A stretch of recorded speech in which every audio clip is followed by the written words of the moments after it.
Hello everyone, welcome back to another Loyal and Save training.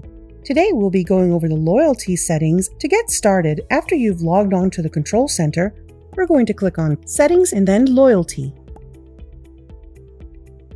Teams are the friends and family that you refer for each individual store. The people you refer directly will be put in your first tier.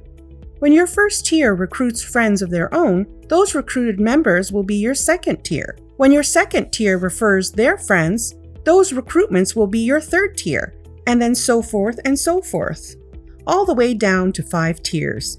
You will earn a percentage. These percentages are determined by each individual store. Customer referral bonus tokens. This can be used to reward your customers with referral bonus tokens for referring Loyal and Save to friends and families. Employee referral bonus tokens.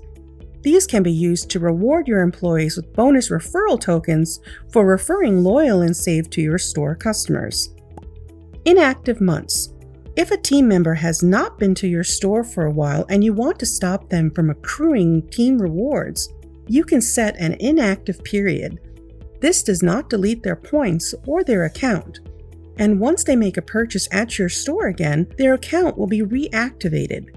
These can be set up by the following.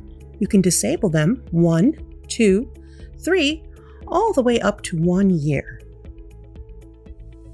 Team breakdown.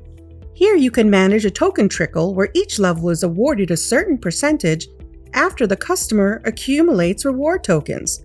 There is a total of 5 tiers for tokens that can be customizable, a percentage of 0 to 100. A total of 6 people can be awarded at the time of the sale, but you can set any level to percentage of 0 or turn them off. The level 0 will be considered as your customer, and then the additional tiers will be considered as your cashier, the second cashier, your store manager, assistant manager, district manager, and so forth.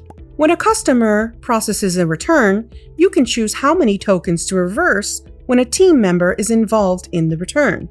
There are 3 options available: no team return reward tokens removed, return only level 1 reward tokens, return all level reward tokens.